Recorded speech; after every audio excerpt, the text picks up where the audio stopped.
What that single photograph revealed would make a hardened judge's voice crack with emotion and completely reverse a case that seemed impossible to win. The image would be shared over 50 million times. It would restore faith in justice. And it would prove that sometimes the most powerful evidence isn't a stack of documents. It's one moment captured on camera that tells the whole truth. Marcus Thompson sat quietly in the defendant's chair, his Purple Heart pin visible on his worn jacket, his left leg, the prosthetic one, positioned carefully under the table. At 68 years old, with silver hair and hands that trembled slightly from nerve damage, he looked exactly like what he was. A Vietnam veteran who had given everything for his country and was now being sued for $50,000 by someone who saw him as an easy target. The plaintiff was Richard Harding, a wealthy property developer in an expensive three-piece suit, surrounded by two lawyers carrying briefcases full of evidence.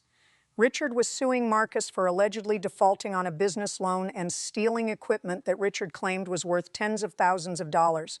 Marcus had no lawyer, no briefcase full of documents, just a single envelope containing one photograph that he'd carried into court in his jacket pocket. When Judge Judy asked, "Mr. Thompson, what evidence do you have?" Marcus's voice was so quiet the microphone barely caught it. "Your Honor, I brought one photo." Richard actually smirked. His lawyers exchanged amused glances. One photograph against their mountain of contracts, invoices, and professional documentation. What none of them knew was that this single image would expose a conspiracy, prove fraud, and reveal that everything Richard had said under oath was a calculated lie. Before I show you what that photograph revealed and how it destroyed a wealthy developer's entire case in less than 30 seconds, drop a comment telling me where you're watching from right now. And if you've ever seen someone target a veteran, or if you believe one piece of truth is stronger than 1,000 lies, absolutely hit that subscribe button. What happens when Marcus shows that photo is the most powerful moment you'll see today? Here's how a disabled combat veteran ended up being sued for $50,000 by a man who thought he'd never fight back. 2 years earlier, Marcus had been working as a handyman and small contractor, doing honest work to supplement his modest VA disability payments. His specialty was carpentry, the trade his father had taught him as a boy, the skill that kept his hands busy and his mind focused after he came home from Vietnam with a prosthetic leg and PTSD that still woke him up screaming some nights. Richard Harding approached Marcus with what seemed like a generous opportunity. Richard was developing a small commercial property and needed finished carpentry work. He offered Marcus $15,000 for the job, plus he'd lend Marcus some professional equipment to make the work easier. Marcus was grateful. He did the work carefully, professionally, taking pride in every joint and finish. The craftsmanship was beautiful. Richard seemed pleased. But when Marcus asked for payment, Richard's attitude changed completely. There were quality issues, Richard claimed. "I'm not paying for substandard work." Marcus was stunned. He'd done everything to specification, even exceeding the original scope. He showed Richard the completed work, pointed out how it matched the plans exactly. Richard's response was cold. "Sue me if you don't like it." "Oh wait, you can't afford a lawyer, can you?" Then came the real blow. Richard claimed that the equipment he'd lent to Marcus, tools worth 35,000 diesel according to Richard, had never been returned. He demanded Marcus return the equipment immediately or face legal action. Marcus was horrified. He'd returned every single piece of equipment the day he finished the job. He'd been meticulous about it because that's how military service had trained him. You return what you borrow exactly as you received it, no exceptions. "I gave it all back," Marcus insisted. "Every tool, every piece, I even cleaned them." Richard smiled. "Prove it." 3 weeks later, Marcus received lawsuit papers. Richard was suing for $50,000, $15,000 for defective work that had to be redone, and $35,000 for stolen equipment. Marcus barely slept for weeks. $50,000 might as well have been $50 million. He lived on $800 a month from disability and Social Security. He had $3,400 in savings, money he was setting aside for when his 40-year-old truck finally died. He couldn't afford a lawyer. He could barely afford the filing fees to respond to the lawsuit, but Marcus Thompson had survived the Tet Offensive. He'd survived losing his leg to a landmine. He'd survived coming home to a country that spit on veterans. He wasn't going to let some rich developer steal his honor without a fight. So Marcus went through every photo on his phone, every picture he'd taken during the job, and he found one photograph that proved everything. Judge Judy reviewed Richard's evidence with her characteristic thoroughness, contracts showing the agreed scope of work, photos of alleged defects in Marcus's carpentry, an itemized list of expensive equipment, purchase receipts for the tools. It looked overwhelming, professional, convincing. Mr. Harding, Judge Judy said, you claim Mr. Thompson substandard work and stole $35,000 in equipment. Walk me through this. Richard's presentation was polished. Your Honor, I hired Mr. Thompson in good faith. I even lent him professional-grade equipment, a significant investment on my part to help him do quality work. Instead, I got shoddy craftsmanship full of defects. And when I asked for my equipment back, he claimed he'd returned it, but I never received it. I have documentation of everything I purchased. I have photos of the defective work. Mr. Thompson has nothing. He gestured dismissively at Marcus. With all respect to his service, which I genuinely appreciate, that doesn't change the fact that he failed to deliver what he promised and took equipment that doesn't belong to him.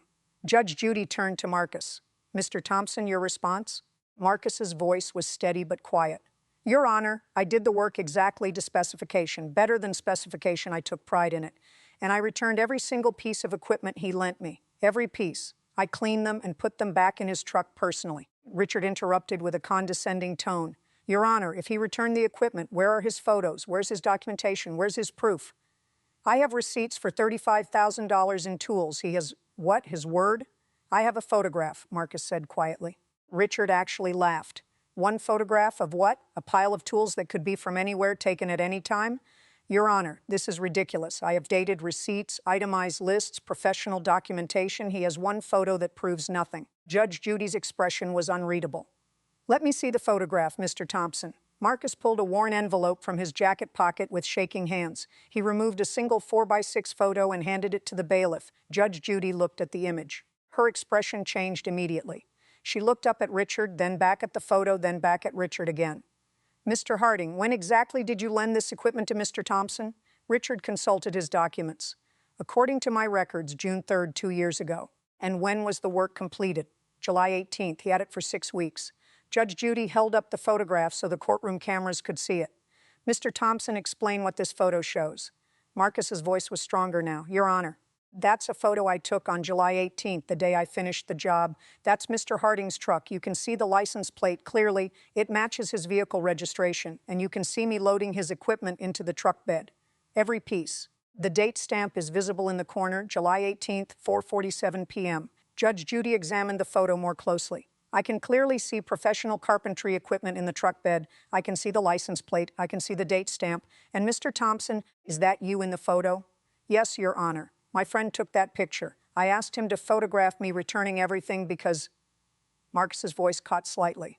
Because in the military, we were taught to document everything important. And returning borrowed equipment is important. Judge Judy turned to Richard.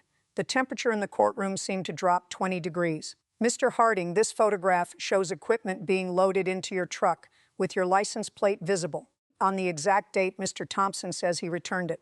The timestamp is July 18th. You're claiming he never returned this equipment. How do you explain this photograph? Richard's confident demeanor cracked.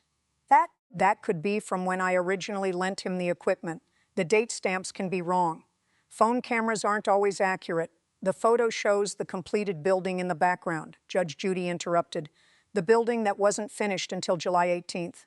The same building visible in your own photos of defective work. Are you telling me this photo was taken before the work was completed? Richard's face flushed. Your Honor, maybe he returned some equipment, but not all of it. Your lawsuit claims he returned none of it. Which is it, Mr. Harding? Silence. Your case is dismissed. Every single claim. Furthermore, Mr. Thompson, you're awarded $50,000 for the work you completed that Mr. Harding never paid for. You're also awarded $5,000 in punitive damages for the time and stress Mr. Harding put you through with this fraudulent lawsuit. Judge Judy wasn't finished. Mr. Harding, I'm referring this case to the district attorney for investigation of fraud and perjury. You stood in my courtroom and lied under oath about a disabled veteran. That's not just civil fraud. That's criminal. Richard stood frozen, his face pale. And Mr. Thompson, Judge Judy's voice softened. Thank you for your service. And thank you for reminding us that integrity and documentation matter more than expensive lawyers. Marcus's eyes were wet. He whispered, Thank you, Your Honor. The clip went viral immediately. 50 million views. One photo trended worldwide. Veterans groups shared it with the caption, This is why documentation matters. Richard faced criminal fraud charges and settled to avoid prosecution. He paid Marcus the full $20,000 judgment plus legal fees. Marcus used the money to upgrade his truck and donated $5,000 to a veterans woodworking therapy program. One photograph, one moment of integrity. One veteran who refused to be victimized. If this story moved you, hit that like button to honor veterans who fight for justice. Comment thank you for your service if Marcus deserved this victory. Sister for more David versus Goliath Jostivons moments. Next. A homeless veteran's court appearance reveals something about the judge that changes everything, documenting everything. Integrity always wins. One photo can change the world.